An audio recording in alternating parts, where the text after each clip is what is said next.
भगवान शंकर भी और माता पार्वती भी कैलाश में बैठे। अब तो दो पुत्र हो गए ना, एक कार्तिकेय भगवान हो गए और एक गणेश जी हो गए। अब माता भगवान से कह रही है, हे भगवान आप तो तपस्या में ही रहते हो, निरंतर ध्यान में ही रहते हो, घर बार की चिंता तो है ही नहीं, कैसे घर चल रहा है आपको पता भी है क्या? कितनी अव्यवस्था है। अब देखो ये दोनों जो हमारे पुत्र हैं, अब ये थोड़ा बड़े भी हो गए, विवाह के योग्य भी हो गए। आपसे तो ऐसी भी उम्मीद नहीं कर सकते कहीं रिश्ता मांगने जाओगे, और फिर अगर जाओगे तो बड़ी मुश्किल से तो खुद का ब्याह हुआ है। चलो वो तो बहुत लोगों ने समझाया, बात बन भी गई। अब अगर ऐसे बहू मांगने जाओगे तो कौन देगा वो? भगवान ने कहा बात तो ठीक है, पुत्र दोनों विवाह के लायक तो हो गए हैं और विवाह इनका होना भी चाहिए।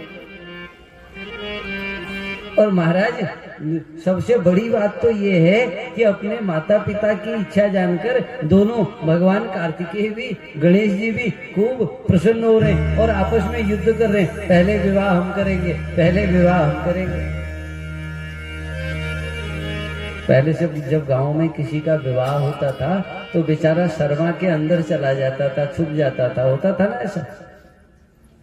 और ये आजकल तो बच्चा अगर देख रहा है 23, 24, 25 साल तक माता पिता ने जिक्र नहीं की तो खुद ही इंच टेप लेके आ जाता है, देखो इतना बड़ा हो गया हूं, कब विवाह करोगे?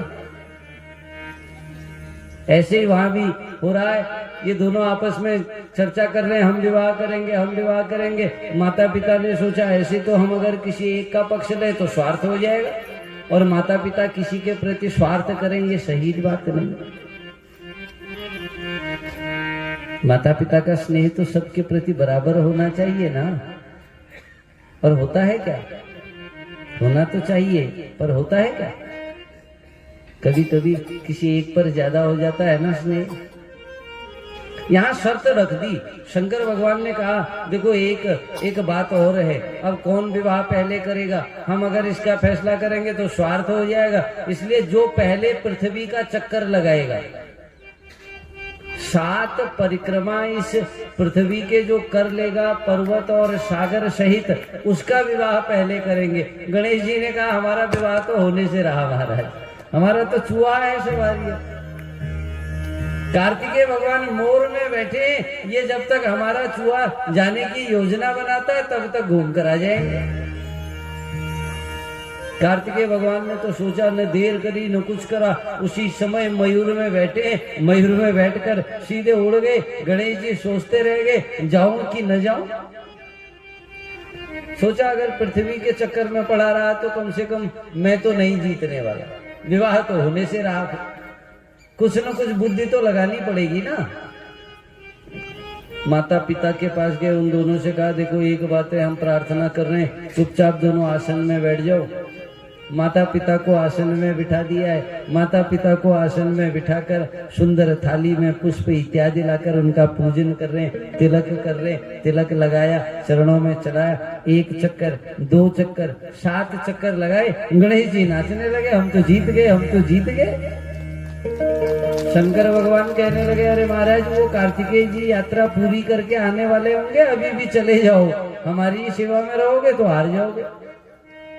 गणेश जी ने कहा हम तो कह रहे हैं ना हम तो जीत गए। भगवान ने कहा कैसे जीत गए? गणेश जी ने कहा देखो अगर आज हम हारे तो तुम भी हार जाओगे, क्योंकि तुम्ही ने तो शास्त्र में कहा है ना, माता पिता की जो सेवा कर लेता हो वो पृथ्वी का पूजन कर लेता है। हमने 7 चक्कर आपके लगाए तो मतलब ब्रह्मांड के 7 चक्कर लग गए, इसलिए हम ही तो जीते, कार्तिकेय कहाँ से जीते? भगवान शंकर ने कहा महाराज बड़ा बुद्धिमान है, अब हम ना भी नहीं कह सकते, क्योंकि हम जब जीत गए तो हम ना भी कैसे कहें, और जब ना भी नहीं कह सके। गणेश जी ने कहा अब तो हमारा विवाह होगा, अब तो हमारे विवाह की तैयारियां करिए। बड़े प्रसन्न हुए हैं। प्रजापति विश्वरूप की 2 पुत्रियां हैं जिनका नाम है सिद्धि और बुद्धि, रिद्धि और सिद्धि भी कहते हैं, परंतु शिव महापुराण के अनुसार उनका नाम है सिद्धि और बुद्धि, ये दो कन्याओं के साथ भगवान गणेश जी का विवाह हुआ और विवाह होकर दो पुत्र भी हुए जिनका नाम है क्षेम और लाभ, जिसको शुभ और लाभ भी कहते हैं। गणेश जी बड़े प्रसन्न हैं। नारद जी पहुंच गए कार्तिकेय भगवान के पास।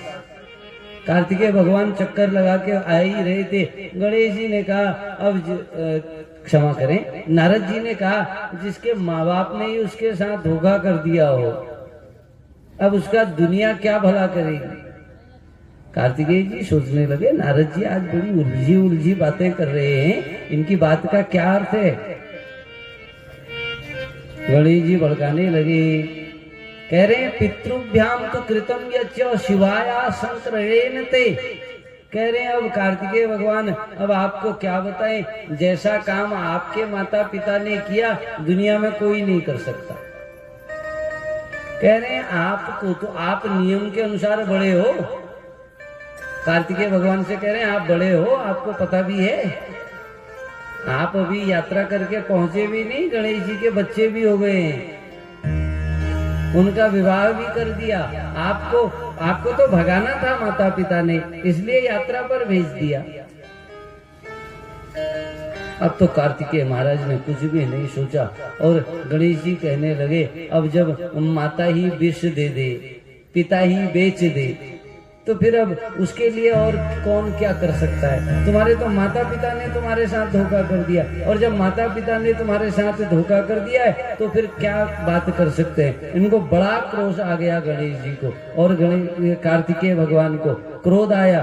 वहां गए, वहां देखा कि वहां तो गणेश जी बड़े प्रसन्न है, प्रणाम किया, और उसी समय कैलाश पर्वत को छोड़कर उसी क्रौंच पर्वत नामक स्थान पर चले गए। खूब मनाने लगे माता पिता। कार्तिकेय भगवान ने कहा, देखो एक बात बता रहे हैं, आपने मेरे साथ इतना बड़ा कपट किया, छल किया, इसलिए आज से मैं यहाँ पर तो विराजमान रहूंगा नहीं। उसी समय कार्तिकेय जी वहां से क्रौंच पर्वत में चले गए और उन्होंने आज तक विवाह नहीं किया, इसीलिए कुमार कहलाते हैं। फिर उन्होंने विवाह ही नहीं किया। उन्होंने कहा जब धोखा कर दिया तो फिर हमें क्या विवाह करना है। और सबसे बड़ी बात, ये क्रौंच पर्वत पर चले गए सबके काम की। एक महत्वपूर्ण बात आपको बताते हैं, ध्यान से श्रवण करिएगा।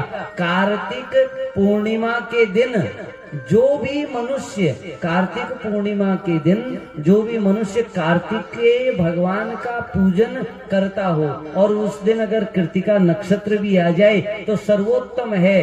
कार्तिक मास की पूर्णिमासी में कृतिका नक्षत्र के दिन जो कार्तिकेय भगवान का पूजन करता है, भगवान कह रहे हैं मैं उसके जीवन में कभी किसी बात की कमी नहीं होने देता हूँ, सब पूरा कर लेता हूँ। छोटा सा उपाय, बड़ा सरल उपाय है ना। कार्तिक के माह में तो वैसे भी खूब पूजा सब लोग करते ही करते हैं, और कार्तिक पूर्णमासी का तो वैसे भी बड़ा महत्व है, उस दिन स्नान भी करते हैं। उस दिन जो भगवान कार्तिकेय का पूजन कर लेता हो, उसके जीवन में धन संपत्ति इत्यादि की कोई कमी नहीं रह जाती। अब तो नित्य प्रति भगवान शंकर और माता पार्वती कार्तिकेय के दर्शन को जाने लगे, ये फिर भी नहीं माने, और ये एक कोस दूर जाकर रहने लगे। आज जहाँ भगवान पार्वती और शंकर भगवान रहते हैं, वहां से एक कोस दूर भगवान कार्तिकेय का निवास रहता है। और दूसरी बात आपको बताएं, अमावस्या के दिन भगवान शंकर कार्तिकेय भगवान से मिलने जाते हैं, और पौर्णमासी के दिन माता पार्वती कार्तिकेय भगवान से मिलने जाती है। अमावस्या के दिन और पौर्णमासी के दिन जो कार्तिकेय भगवान का पूजन करता हो, उसको शंकर भगवान और माता पार्वती के पूजन का फल मिल जाता है। इतने सरल हैं हमारे देवता, हम लोग बड़े कठिन हैं, इसलिए समझ में नहीं आता। हम सोचते हैं अभी भी, अरे महाराज ऐसा होता होगा। ये सब लीलाएं सत्य हैं, मनुष्य भरोसा नहीं कर पाता है, इसलिए बड़ा